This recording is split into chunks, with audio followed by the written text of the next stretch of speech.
Okay, great.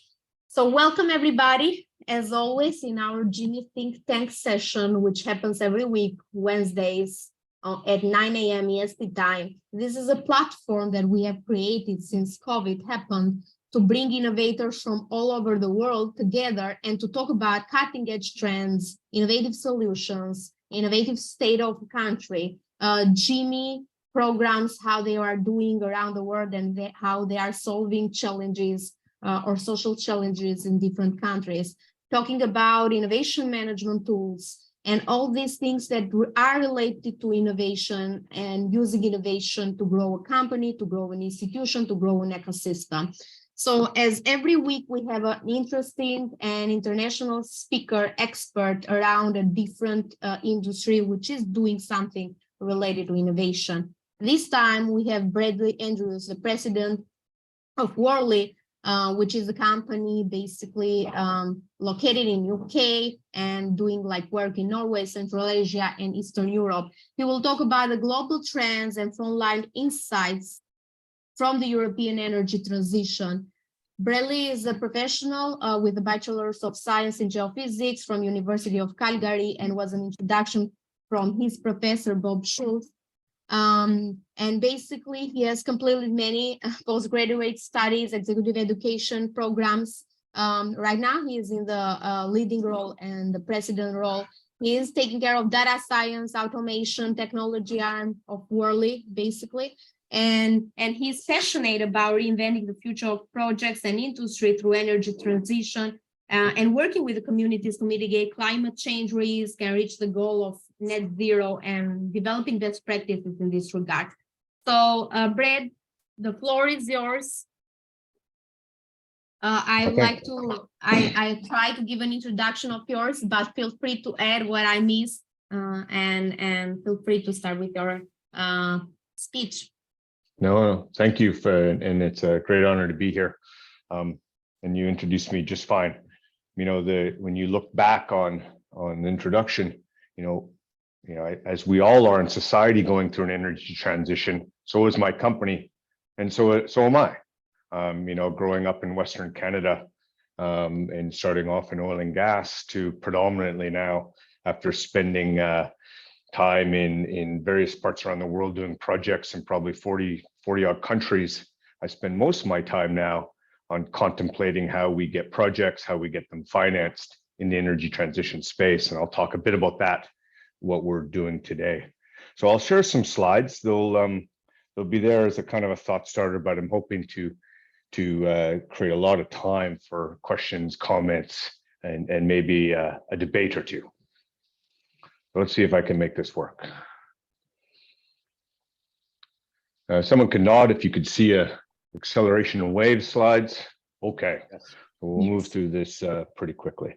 And I have to do a shout out to my professor, Dr. Bob, who was my professor. And then for subsequent 10, 12 years, maybe, Dr. Bob, we've been collaborators, co-conspirators, and all along friends and colleagues. So it's great to see him online today.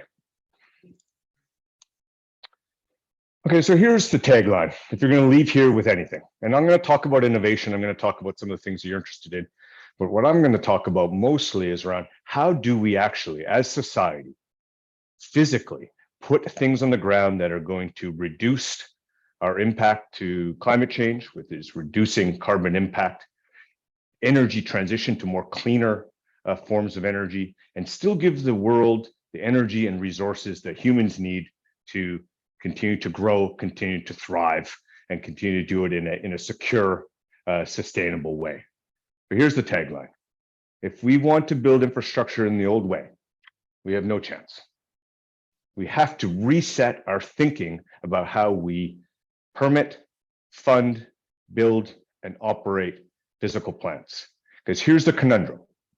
Unless a green electron gets replaced or replaces a maybe more fossil one, or carbon comes out of the physical world, that's the only thing that matters.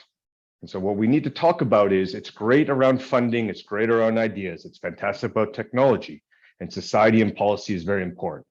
But how do we get stuff on the ground? And we in Worley are 50,000 people, 50 countries, scientists, engineers, designers, constructors, that are right in the middle of working with these challenges with our customers and our governments. I'd like to say if society is the why of the energy transition and our clients are the what, we are definitely the how and the who. We're the ones who design and build these things. So we do have a unique perspective.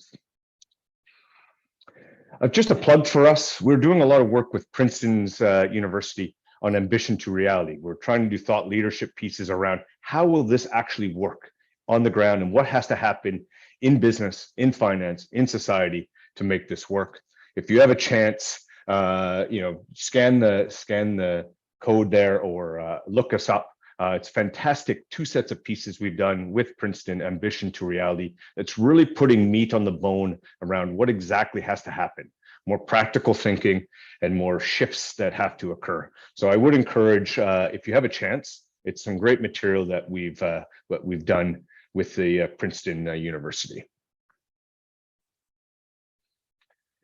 Okay, so if I go back to the original statement, which is we have to rethink the way we allocate capital and build capital in the physical world.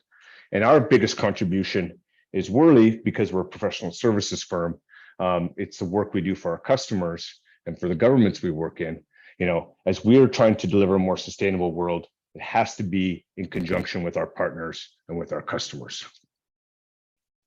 We have a great history in this. 3,600 projects around the world, whether you're talking about nuclear, power to X, low carbon hydrogen, energy transition, carbon capture, and others. And I'll talk through a few of the step changes that I'm seeing Europeans making in this part of the world. And we have friends here from Europe, a gentleman from Norway, where what's happening here. But the key to this is that we have to embrace the skills of the past for the skills of the future. And what happens is a company like ours or oil and gas companies, they have fantastic skill sets, fantastic scientists, fantastic commercial people, fantastic engineers that know how to solve practical problems. And we can't push them to the side. We need them to come with us from and to. So all the experience we have for the last 100 years building energy projects around the world is absolutely applicable for the new energy and resources projects we need to build in the future. And fortunately for us, we've built up a fairly strong experience set that we can talk to. Okay, I think the title of my talk would kind of teased it out a bit, but really, this is an ecosystem play. And the fact is, in the past, if it was energy markets or an oil and gas or resources, there was usually 3 parties involved. There was a developer, a banker, and a regulator. And if those things were aligned, those things got done. That's not the case anymore. These things are much more nuanced. And even around the new energy transition, the supply chain, the technology piece, the developers might be different than the end user of the product.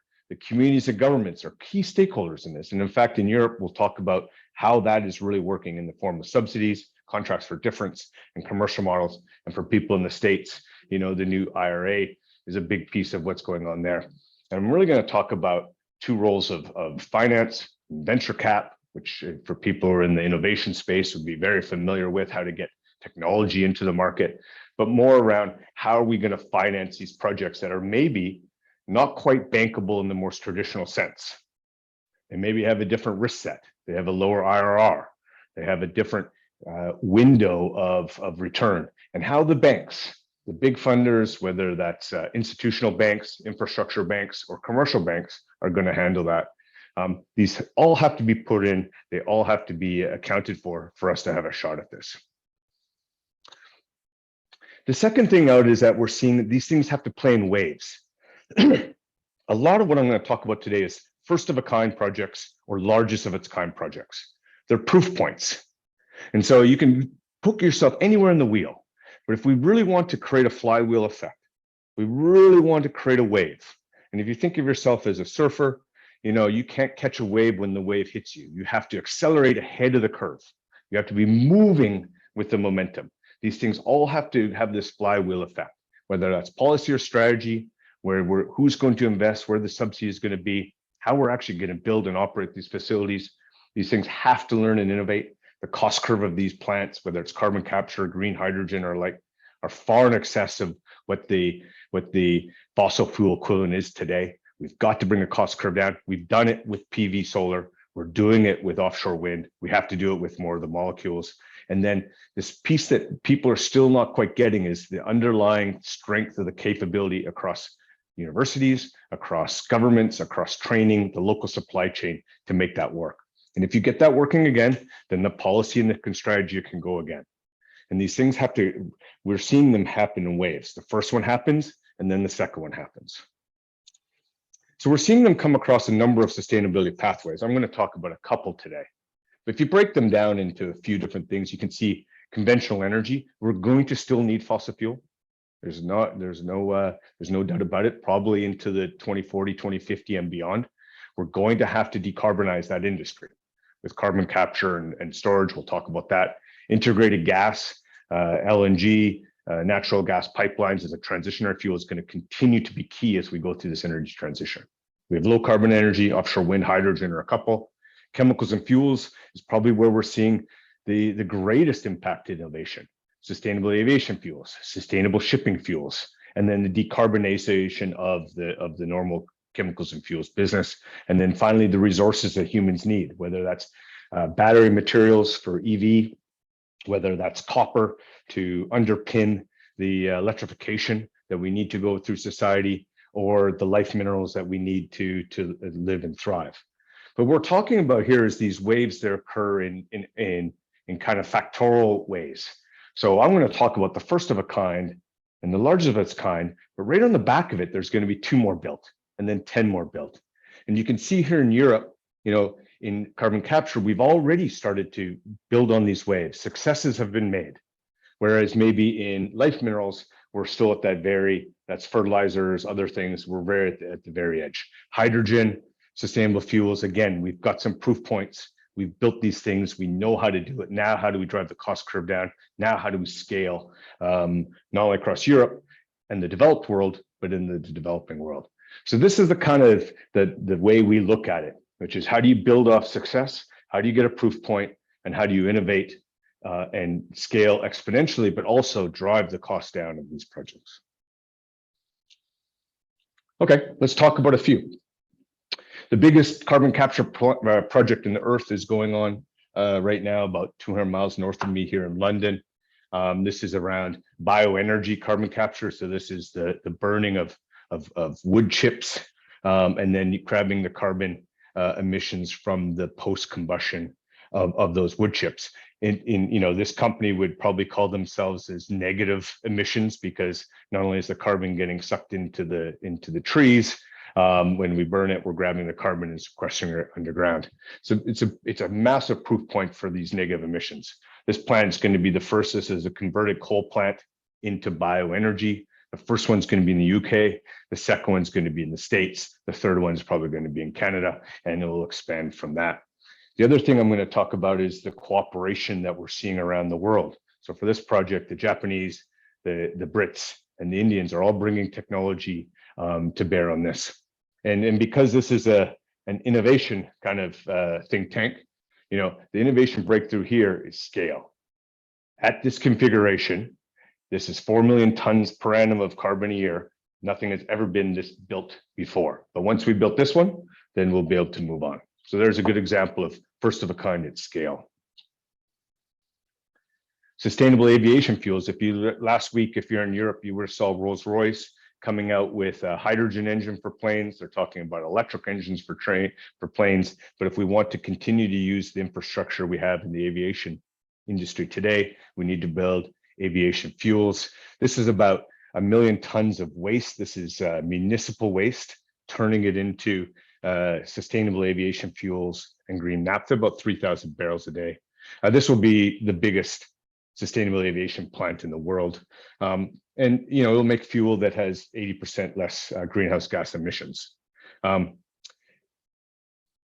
forget how many plane rides it is, but it's a substantial amount of sustainable aviation fuel. This is cooperation with the Saudis, the Indians, and the Brits.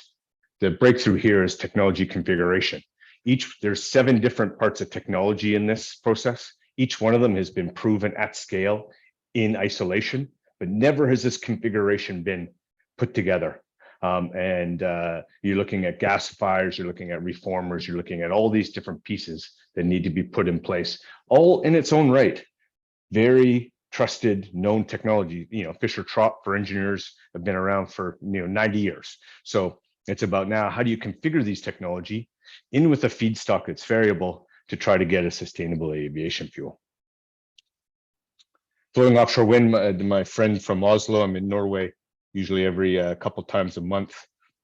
If you think about what we're doing in onshore wind, we've brought the cost curve down on that. We can do fixed bottom offshore wind, which is meaning we put piles into the sea floor. And if you've flown across Europe, especially between any of the countries and Britain, you could see them on the seabed. The key now is, how can we push this over the horizon? Can we go into floating offshore wind? And if you think about the technology challenges, if you're in the North Sea, or you're off the coast of Maine, or off the coast of Africa, where it's windy, it's wavy. So how do we put floating structures? These things are 150 meters tall, that are in 10-meter waves, blowing gale force winds. And how do we technically solve those challenges? And this is for a project in Norway. Again, looking at the cooperation. The innovation breakthrough here is that we actually haven't designed it to work at scale for the amounts we need. And we're talking about a 1.5 gigawatt farm. This is one farm in one part of one country. That's 300 of these things.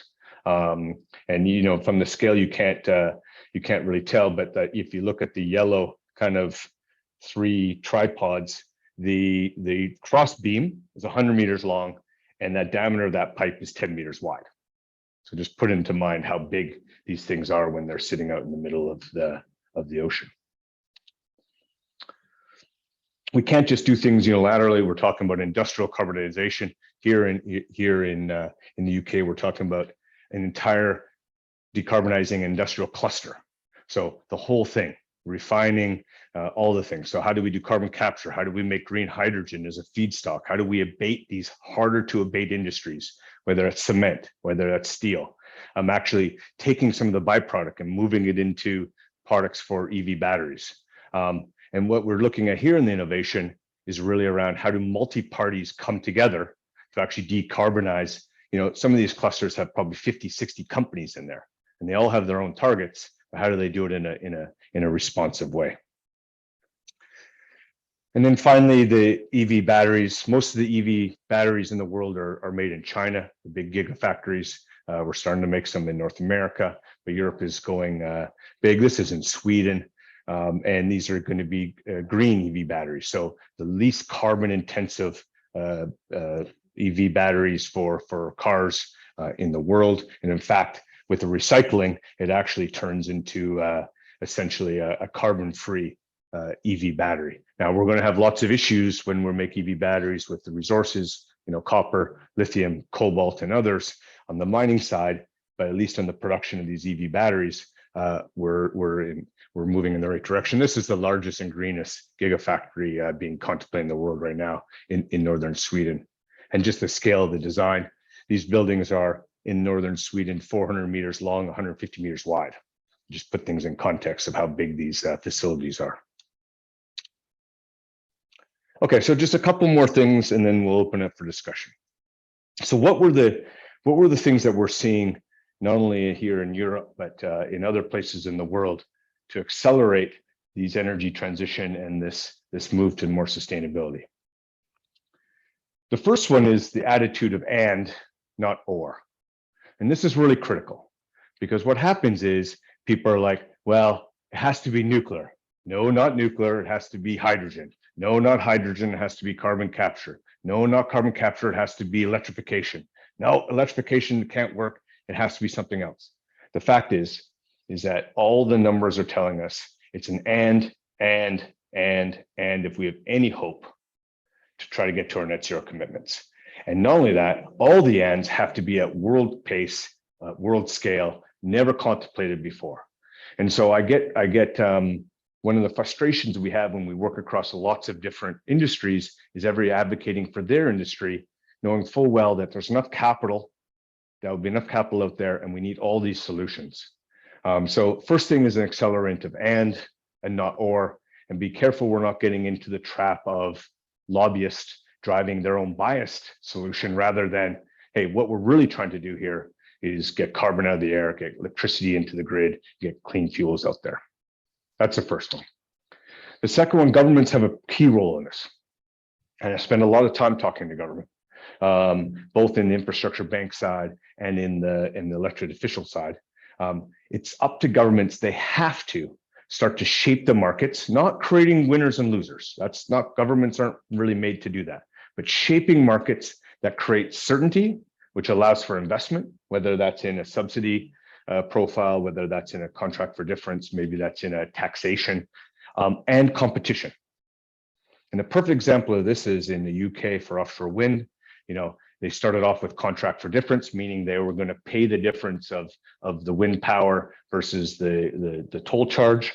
And over the last 7 years, the last auction in the UK was straight up, no contract for difference. The costs have come down.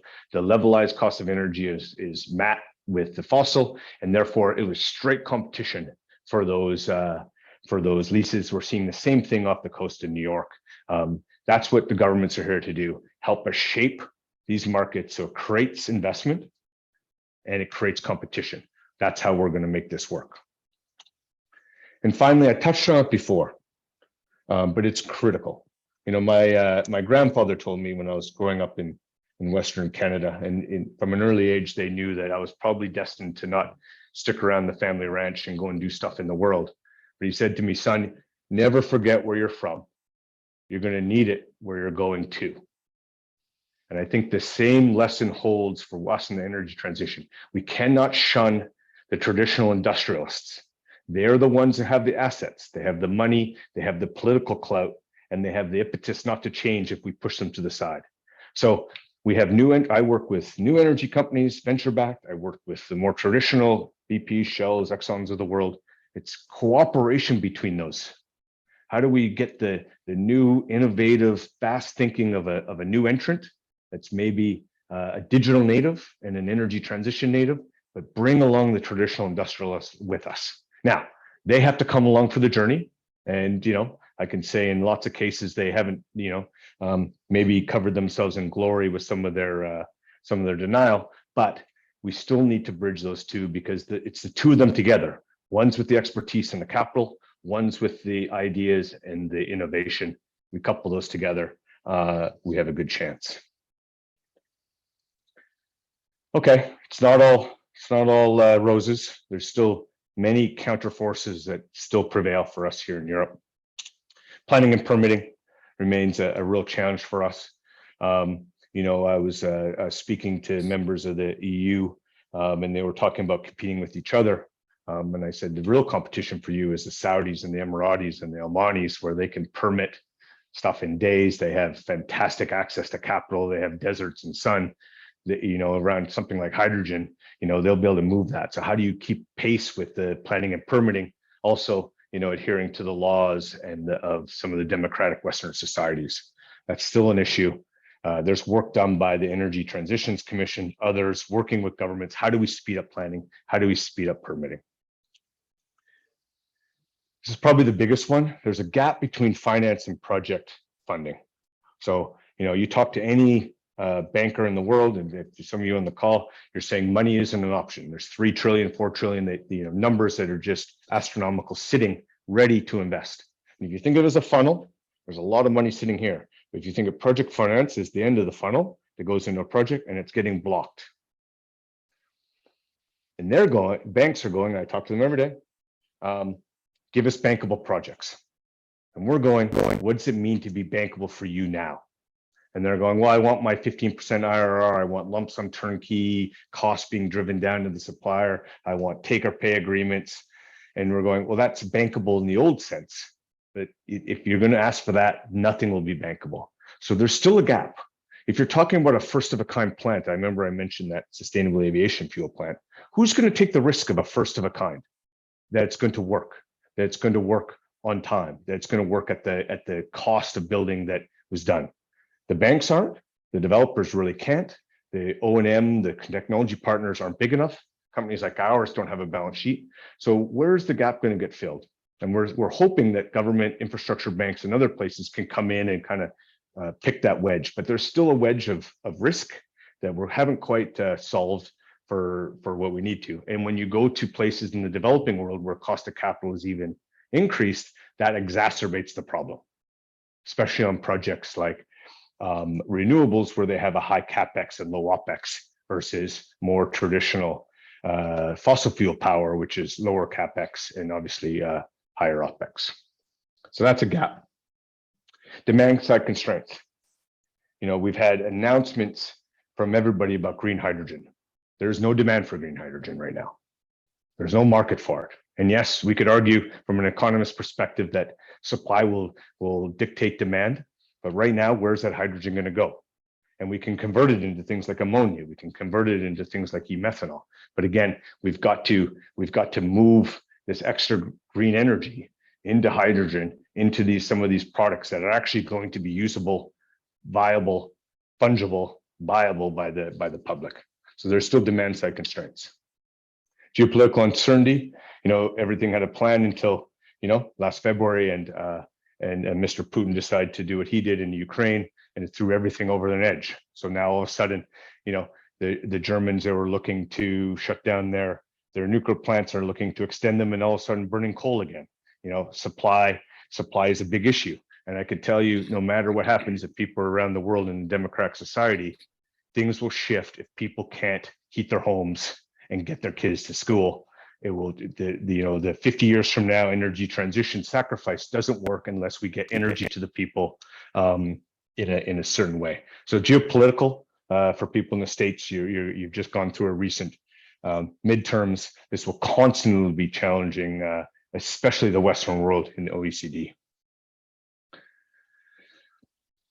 A lot of you are in technology and innovation. There's a tremendous amount of technology being in R&D in the universities, in startups, in venture cap, across all these areas. How to use carbon, how do you make hydrogen in a different way, across all these fronts. The smartest people in the world are looking at some of this technology, but how fast can we get that to market? Who's going to pay for the pilots? How do we get that to scale? I think the timelines are still lagging. How do we accelerate that technology readiness level to something that I can go and put a bankable project around and get it out in the market? And then finally, a bonus one for us in Europe, the biggest counterforce that's occurred over the last 6 months has been the Inflation Reduction Act. Because what that's done is moved the gravitational pull that was existing in Europe to the States. And so now what does the European Union do? What does Norway do? What does UK do to try to get some of that capital back? Because what the Biden administration did in a very strong way was put a mass amount of incentives, both tax, money, and policy, to pull all that investment stateside, which is great. But for Europe, you know, where does that leave us here? So I don't know if it's a counterforce. It's good for the long term, but it's a short term. I'll stop there. So I'll stop my share, and happy to take any challenge, questions, or thoughts from the floor. Thank you.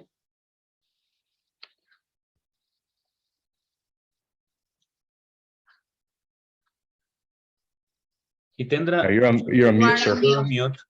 Good, thank you.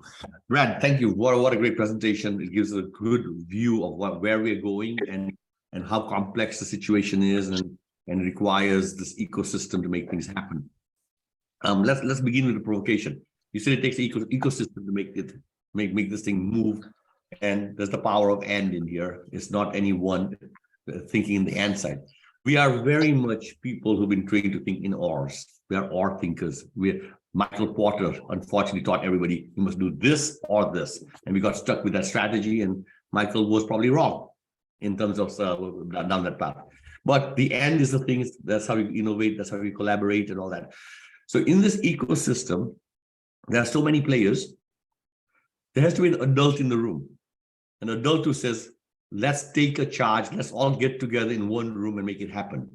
In Korea, when they actually entered the LCD industry, the flat panel industries for they got into a room together with Samsung and LG and the suppliers and the downstream and upstream players. And they said, let's all create a roadmap on how we're going to move together, step one, step two, and all of us will make money together. And so that nobody surges forward too early and there's nobody to work with, and nobody starts too late, so you lose money on it. And in here, the government of Korea, SETI, was the one who actually set the standards and drove this forward. So who's the adult in the room in this ecosystem place? And you are a big company, but there are so many bigger companies also in the space. And who's the dog, who's wagging the tail, and how do you get the people to organize? So let's start with the first question. Who should be the leader in here? Is it the government? Is it somebody like an oil company? Who is that? It's Or if I could just a- add, who should be the leaders? Does it take one leader, or does it take several of the key players? I mean, we're working with the airlines and the airports and the aircraft manufacturers now on a consortium to do this. So does it take multiple players to agree to sit down at the table and lead this, rather than waiting for one kind of leader to step forward and try to make it happen, with all the others being suspicious of motives? So can you answer that both for the individual leader point of view and for the collaborative leadership point of view? Yeah, I don't know if I have a definitive answer for you, but let's have a discussion. I haven't seen government be the natural leader yet, for a variety of reasons. And usually now they're an enabler and they can bring people to the table. I think the banks have done a pretty good job.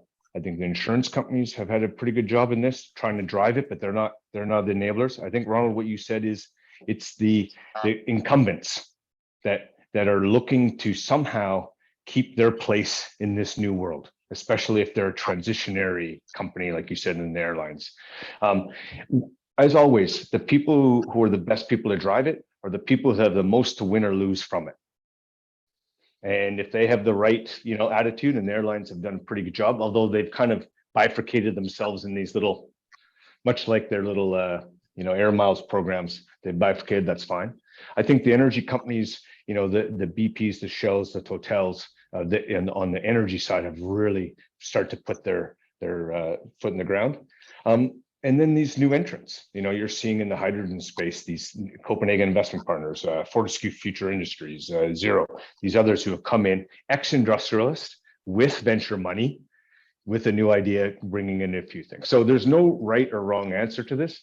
I think the UN has a thing to play. I think industry bodies have a thing to play in this. I think the COP, okay, I'm less convinced that this is a political solution. If we have to rely on this being a political solution, we will fail. This will be a technology, money-driven solution. And therefore, I'd put the power with the people who have the technology and have the capital and have the incumbency that they're either trying to build off of or trying to reinvent. That will be every sector, every geography will be different. So if I could ask a follow-up, just because of what I've been saying, at least, is there a place to start where you have a big enough impact, big enough bang, big enough publicity showcase, and players who really are willing to sit down and make it happen fast? So I think of the ports. I think of the airports. I think of people, the airports have huge areas that could be solar farms. They have huge needs to provide sustainable fuel to aviation. The aircraft, everybody is aligned with the need to make a rapid transition before their industry really gets tremendously damaged by being too slow. So where would you start? Where, as Worley, is there a place, a type of industry, a type of where all these things come together? That's why I keep looking at ports and airports, but it's probably something else where they all come together and you have enough critical mass that something happen. I think you hit a really important point, because where you have the most impact is where you have the most amount of supply to the quickest amount of demand. So if you do a bunch of supply and you have to go convince, for instance, go to the city of Boston and put 100,000 heat pumps into houses versus electrifying, you've got to change 100,000 homeowners, or 2 million homeowners in New York to go electrification. Whereas if you went to the 5 big shipping companies in the world, they buy 90% of bunker fuel. You've got a massive demand side in a small cabal, and you've got a massive supply side, again, in a cabal, then you probably can move the needle a little bit more. And I think your point of airports and ports is a fantastic example of that. Brad, hydrogen is a hot topic. We're hearing it everywhere. We know Rotterdam is trying to make its port to be a hydrogen port, and the main source of that. We just finished work with Miami airports and Miami seaports, and they are talking about how to be the port for hydrogen for the West Coast or the East Coast of the United States, perhaps. And then when we go to the country of Colombia has made a choice saying, look, this is the future. And we want you to make investments in there, whether Ecopetrol or anybody else. You got to do something about this. Now, I feel like we're lining everything up. Everything's getting lined up quite well, right? And it's working quite well in terms of lining things up. But what do you feel would be the way to build this consortium or get these people in the same room to say, okay, let's put a roadmap together. Let's put a roadmap that doesn't leave any one of us behind. Is it 4 or 5 people coming together, a government like Colombia with Ecopetrol at a country level? And so Colombia leads the path in this thing because they've decided, or is it a smaller region like Dubai, where they can actually apply it across the whole sectors, every sector, which is really a city state, and they're going to apply it from the port to the airport, to the taxis, to the hotels and everything else, where it's much more controllable, like Singapore or Dubai. If you could say, I've got one big project to do, I want to make hydrogen happen, what would be your approach of saying, this is how I would approach it? There's a lot of hype in hydrogen and a lot of rhetoric. There's 3 things that we have to overcome in the hydrogen space. One, the end product of hydrogen is going to be very limited in its usage. Frankly, we're not going to have hydrogen cars, I don't think, driving around, buses, trains, perhaps. As a power to X, hydrogen is a conduit to methanol, to ammonia, to other things, absolutely.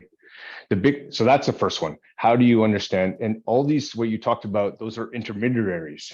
You're talking about ports. The end customer is not there. The second is the supply side.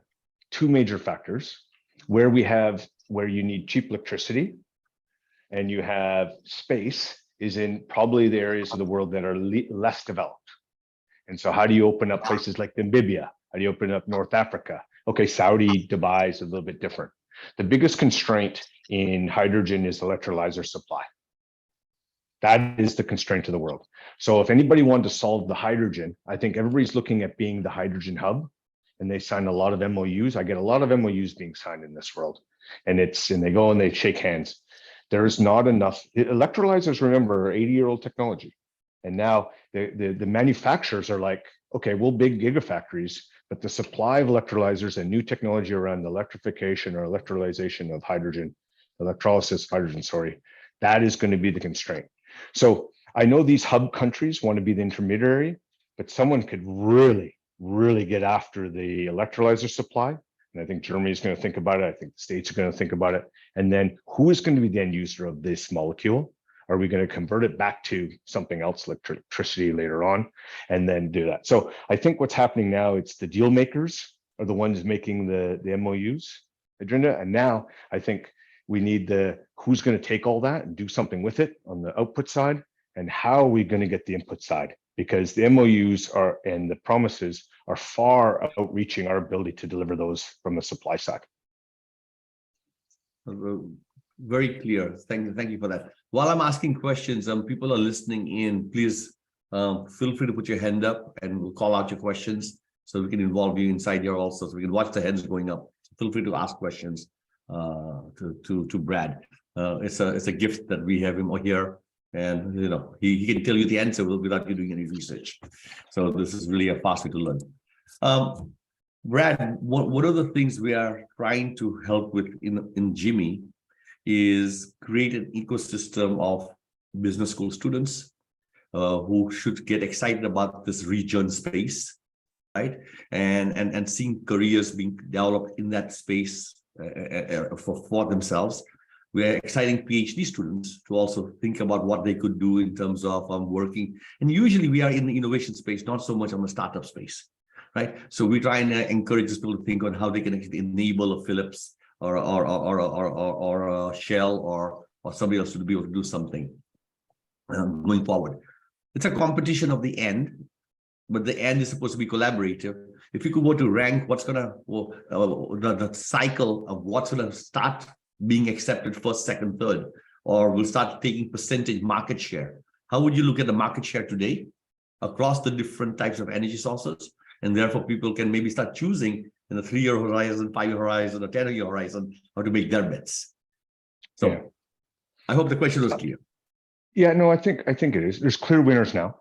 Yeah. So PV from a cost point per, if you talk to Aqua or Paddy Paddington, he's beaten the cost per PV solar levelized cost 8 projects in a row. Wind is absolutely becoming, right there, both offshore and onshore. So those are the 2 winners out of the gates. The question for me comes when we move from electrons to molecules, and where's the winner going to be? Is it going to be decarbonization of the fossil fuel industry? Because countries like Dubai, Saudi, Norway, Canada, US, they're not going to just walk away from all that oil and all that gas. They're going to look to be able to compete. Or is it going to be using green electricity to make the hydrogen? And I think the clear winners now are renewable energy and electrifying as much as we can. And once we have enough of that, then it's who's going to win between carbon capture and decarbonization of fossil versus the new generation of hydrogen, synthetic natural gas, sustainable aviation fuel, and all of those. I would say the sustainable aviation fuels that come from waste is probably lagging the most. And purely because just the technology aspects of it and the feedstock aspects of it are a bit more complicated than just hooking up to an offshore wind farm, making hydrogen, and then making ammonia. That's a clear process. It's base load. Anything that involves a very complex feedstock regime, anything plastics recycling, anything like that, waste to energy, I think it's got a little bit more challenges ahead of it. So that's how I'd rank them. Electrical, renewable energy, number 1, then a tie between synthetic molecules and decarbonized natural molecules, and then kind of conversion of waste and recycling a third. I think that's great. It certainly provides guidance to, if you want to, where the opportunities are in the midterm and long term, but also in the short term, clearly photovoltaics and wind and all those things are really powerful. But if you're thinking about, if you're a grad student or you're a graduate research member, where can you make the biggest inflection point? And so the cost curve of solar PV now is past the point of diminishing returns. Now we're down here. So okay, are you good? We've solved the silicon issue. We've solved the manufacturing issue. Where can someone really invent something different to move the needle? I think carbon dioxide usage is a huge area for us. Instead of having to store it underground, can we actually convert it into something usable? I think how we're going to produce hydrogen and use hydrogen and those molecules is going to be a massive thing for us. So if I was going into a research and I wanted to prove myself, I'm looking at the inflection points, not trying to get the last, 99th percentile gain. Got it. So look, sequestering carbon, lots of money to be using it. We know how to sequester it. Cost of we use it. How can we actually turn it into a viable product? Yeah. So again, I think it's going back to material science and chemistry is where you're moving us back to, versus electrical and electronics with what's already on the curve that we've seen that electronics can go down very quickly. Material science is a lot slower. The one thing that I haven't touched on, because I'm really talking about industrials here, and I see a hand up from Cristanto, I'll get to you next, is I haven't touched on buildings. I haven't talked on city infrastructure. I haven't talked about agriculture and food. Those are massive uses of power, water, and carbon emissions. So I'm really talking industrials here, but there's how would you convert, how do you convert housing to be 20% more efficient in North America? We would cut the amount of oil we need and gas we need in half. The demand side of this efficiency there's still lots to be made. I'm going to come back to that, Brad, because I think we should double click on those market segments to go after and see where the demands are going to come from. Cristanto, you got your hand up. Your camera's on. Please join us and ask the question if you don't mind. Can you ask? Yeah. Good evening, Brad. Cristanto from Jakarta. I believe you know Indonesian situation. We talk a lot about energy transition recently, but nothing happens, right? But let me start with the easier part. All of the energy players in Indonesia is government controlled. State oil company, state electricity company, everything are state-owned. But government has a big headache now on how to make the principle of RON, of principle of N, collaborations to work in energy transition. It's not that easy. I'll give you an example. We are now a net importer of fuel, of oil, right? And gas. Gas we still export, but oil we are something like 600,000 barrel a day deficit every day. Meanwhile, we are the largest producer of palm oil, which actually convertible into diesel fuel, for example. Here's the situation. When the state oil company is instructed to help and facilitate the conversion of the crude oil, diesel fuel into palm oil, they hesitate to do it because it involves other sectors that actually make the company to their disadvantage in financial performance. State electricity company was instructed to promote photovoltaic solar panels at homes, even with legislation to support. Nothing happens because the state electricity company is now in an overcapacity situation, generating electricity with coal. So those are the things that we wish that to apply the principle of N, collaborate, optimize together, but in reality, it cannot be done. So what would you suggest? Thank you. And I spent many a time in Jakarta in Indonesia, so it's one of my favorite cities. I don't even know if I have the questions, let alone the answers. But if you look at your country, you have tremendous possibilities. The demographics, the natural resources, the access to markets, both import and export. Indonesia's got a lot of strengths. It's one of the most complicated democracies in the world, which is the real problem with what we're talking about there. And then what requires more than anything, if you want to invest in these energy transition projects, is that the banks and the developer need some level of certainty. They need a takeoff and they need a technology solution, and they need a regime that they can at least trust for the 5-7 years, because they know things, they're not going to expect to have subsidies out for 35 years. The business case won't stack up. So it's enough stability, and maybe it can't be maybe in this case, every one of the silos does something and a cumulative. So they're staying in their, as you said, the power company, the agricultural company, the oil and gas companies, in Indonesia, and those things add up. These are challenges a lot of countries are facing right now, for sure. I hope you get it right, because you have tremendous potential in Indonesia. Thank you. Brad, I want to pull this question back to market segments. So we've done work in agriculture. We worked in multiple industries. Agriculture is a good example. Farmers have a choice of growing soy or corn, which can be converted into energy, or it can be feeding humans.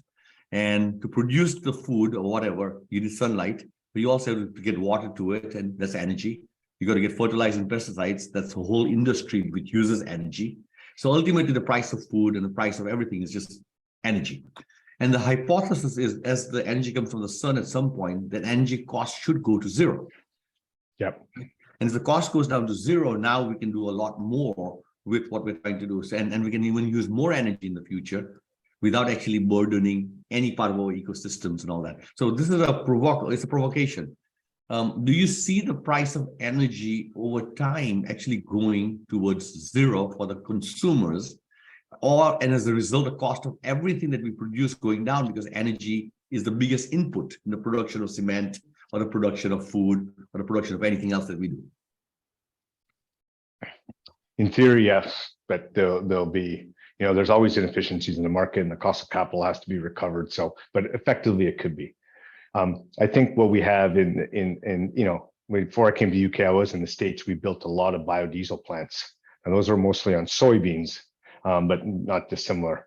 The subsidies of farming in some of the jurisdictions in the EU and in North America are making very tough to back away a different policy that's maybe more effective, because it makes no sense to use fuel to build fields for corn to go convert into fuel when we can put full solar PV out there and do it for 1/10 of the price. It makes no economical sense. But governments have a challenge because they've subsidized certain parts of the electorate, I'll put it that way, to be and to drive a certain industry.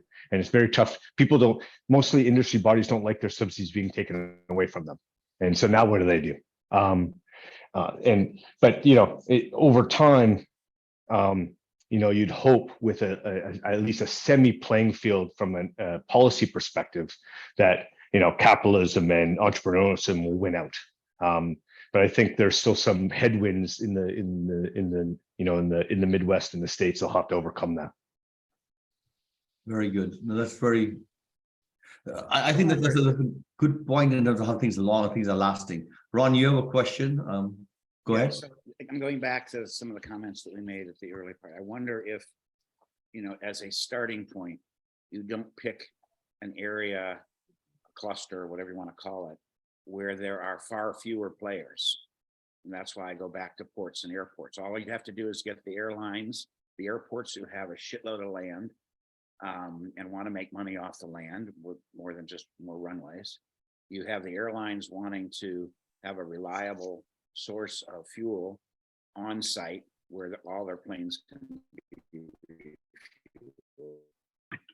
and you have plenty of solar and wind options close to the airport, or in fact on the airport in terms of solar, where you can generate the electricity. So you don't need 50 different players. You need 3 or 4 different players who can make this happen, whether it's in a pilot port like the Port of Miami with all the cruise ship terminals, or whether it's an airport. A number of the airports are already net zero, who want to make a splash, so to speak. So I wonder if we can pick areas where there's a simpler value chain, a simpler ecosystem. You only need to get 3 people in the room together to agree, as opposed to 50 plus regulators and planners and everybody else will screw it up for 10 years. So how can we find those simple areas where we can provide the proof of this so that everybody else says, wow, if they can do it there, why can't I do it? I think we touched on it before. It'd be interesting. I don't see if anybody's done this, but if someone did a market segmentation study around the 80-20 rule of use of energy and provision of energy, you could probably cluster that stuff pretty quickly. Because as you said, there's 4 corporations in the world that buy 80% of the world's fuel for airlines, and 3 that buy 80% of the world's shipping fuel. So I think there's probably some interesting, an economist is out there that wants to do some research on that kind of segmentation around energy usage, using probably like something like I don't know how in my mind how you'd segment that out, but you'd see those clusters pretty quickly, I think. I saw Ingrid put a note in the chat there, and I just wanted to respond to her, and then I'll get to Paul. I think she's asking Ingrid if I can read this as an end benefit, or how can you drive this? It's not a silly question. It's actually the most important question we're going to pose today, because at the end of the day, society has to have an increased willingness to pay for a different future, and without that, it's going to come. You're going to vote out people who increase your taxes, or you're going to not buy the thing that's a little bit more. So what is your willingness to pay for clothes that's not in a place where maybe human slavery is involved? What is your willingness to pay for something that's decarbonized versus is more fossil carbon impact? What is your willingness to pay for products that have maybe less water, biodiversity impact than others? And if you make those choices, and we're not talking, the inflection point of these business cases are on a razor now. Everything, the cost of curve is very quick. So we're not asking people to spend 50% more. It's really 10% more on the certain things you buy and the different choices you make day to day will change a business case remarkably for some of these energy transition projects. That's great. Hope that Let's get Paul. Thanks, Brad. Let's get Paul on the question. Paul, you're in the car. Yeah. Drive safely. Yeah, thank you. Yeah, I've parked my car in the meantime. Sorry that I couldn't talk to you earlier.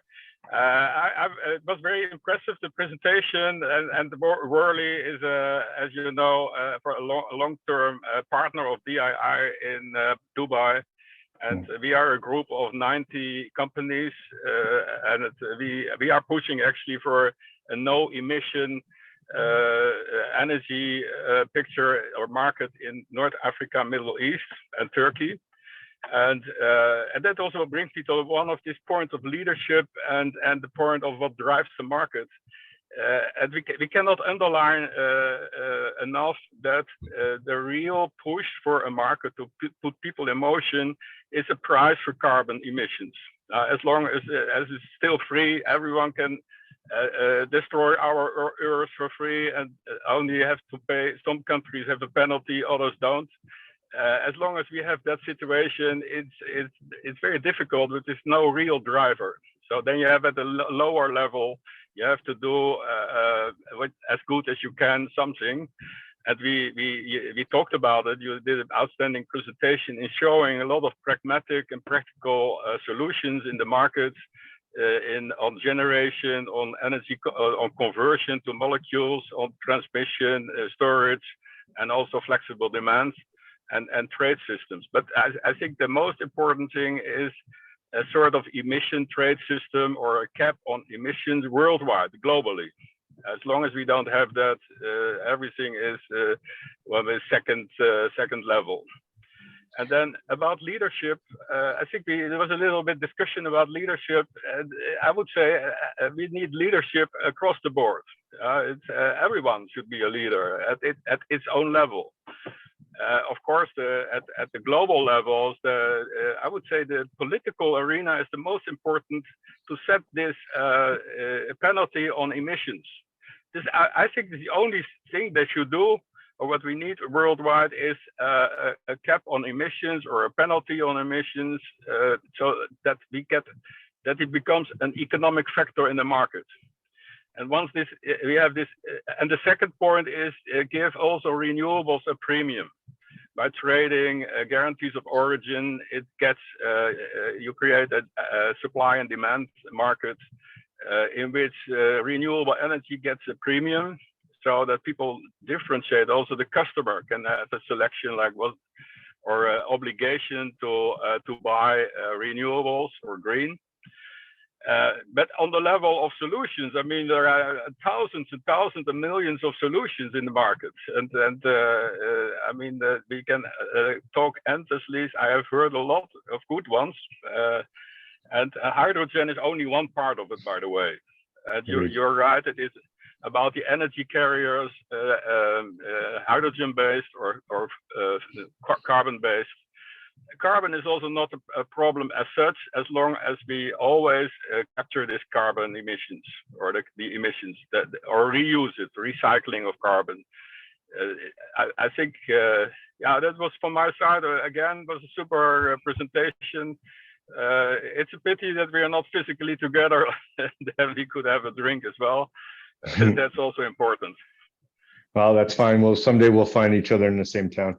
I know I want to get to Geir in Norway.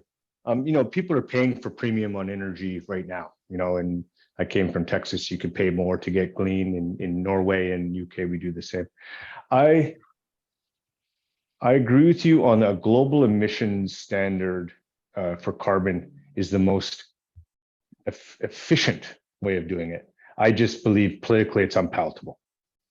And yes. And I think what they've done in the IRA actually around subsidizing and taxing kind of this chicken, in the perfect world, it's a carbon tax around the world that works. I just don't know. It's the most efficient economically and the least efficient politically. And I wish we could get there. I think we need to have a different solution there, or as you said, 1,000 different solutions. And I think it's going to have to. There'll be carbon blocks in different parts of the world, but I think we have to have a backup plan for all those solutions. Would be my view. I'd love to have a drink with you one day and talk more about that. Geir, Oslo. Thanks, Paul. Thanks for an interesting speech, and also the discussion is very interesting. So, but whatever we have talked about today, we always get back to the money. And the economic system that has been running the world now for the last at least 500 years has been based upon growth. And also the idea up till very recently, limitless growth. There are no limits but the sky. And now all of a sudden, there is this limit, and it is the sky. We can't take any more CO2 into the atmosphere. So, as you did say something about the financial sector and the banking sector being reluctant, to put it the mildest, into going into too risky renewable businesses. But there is very little happening except for something I heard about for quite a while ago, where New Zealand was looking into new ways of measuring GDP, where the value of growth is based upon variables not measured by up till now, at least. So I do think when you said that you don't think that the governments will be an important player or the most important players to make things happen, I'm not so sure. I think it's very much an and also in that aspect. I think you're right. And the monetary system and how to measure value will also channel what will be interesting to invest in. And we do need a new sustainable world, but we also need that in the monetary system we have of some sort. And everybody knows, I mean, it's boring to discuss capitalism contra communism or whatever. That's just silly. But we do need a new way because we have a totally new situation. The mankind has never, ever been in a situation where the limit is so obvious. I agree with you 1,000%. And I was last night at dinner with Chief Investment Sustainability for BlackRock, HSBC, EBRD. They know this is an issue. The governments know this is an issue. Industry knows this is an issue, and they want to try to figure it out. But will it happen fast enough? Is my concern. But you're absolutely right. And I haven't heard that about New Zealand. That's really unique because actually GDP in the digital age actually was a very archaic way of measuring. Like for instance, a digital transaction doesn't get shown up in a GDP. So the old GDP metrics were already becoming archaic, but even more so, I think. And I'll look into that. Thank you for the tip. Hey, Brad, we are approaching the end of our webinar, and we had an agreement with people that this should end at 10 o'clock. So first, I just want to say thank you very much for your presentation. I think you provoked a lot of good discussions today. I hope that different people who are listening and talking will reach out to you directly to see how they can collaborate and maybe even work together on this. There are many people who are in oil and gas. There are many people in renewables, worried about the carbon, climate change. So everybody's somehow impacted. If anybody in this audience who thinks they're not impacted by this topic, rethink that carefully. We are all using energy, and without energy, that's our real currency of everything we do. And so think about what you can do with it and how we can connect together. Brad, I'm going to give you the last minute to wrap everything up. but I'm gonna basically remind everybody, this is our GIMI think tank. Every week we meet to talk about topics that are changing the world, trends that are going to impact all of us, things that we need to start thinking about now. Otherwise, we'll be either disrupted or we got a great opportunity ahead of us. Today's talk was all about the future of energy and how it's going to change, and it is going to change. You heard Gaia talk about a feeling of almost it's inevitable, right? That what's going to come next. And we got people like Brad, and we've got other people who are actually trying to find solutions, building ecosystem, working with the money, the planners, the developers, everybody else, the conveners in some sense. And so we have people are working on it. Let's collaborate, because one of the things that GIMI think tank that we want to do is exchange ideas, exchange insights, exchange and collaborate on projects, build programs, and as a result, together, we can make big impact. So thanks for that. Brad, you have the last minute to tell us anything you want on this topic. I don't know if I can follow you up to it. It's been a great pleasure to speak with you today. And thank you for your time. You can find me on LinkedIn. I put my email in there. Reach out to me. I think the last thing I'd say is if you've got a solution in whatever sector you're an expert in, don't feel that that doesn't have applicability in 5 other areas, because they do. And I think, Hidrenda, you nailed it. This is going to be about collaboration. This is going to be about opening and sharing this. There's no zero-sum game with this game. We have to be able to share that. So, so many things that someone solved in one industry, we can use it someplace else. And so don't feel that, you're just solving your own problems. Share those issues and share those challenges. So, no, thank you for your time. I think these things are fantastic. I hope I was able to give a bit of inspiration and insight and some of the challenges we're facing here in Europe. Thank you very much. Thanks, everybody. Until next week, same time, and we'll have another topic.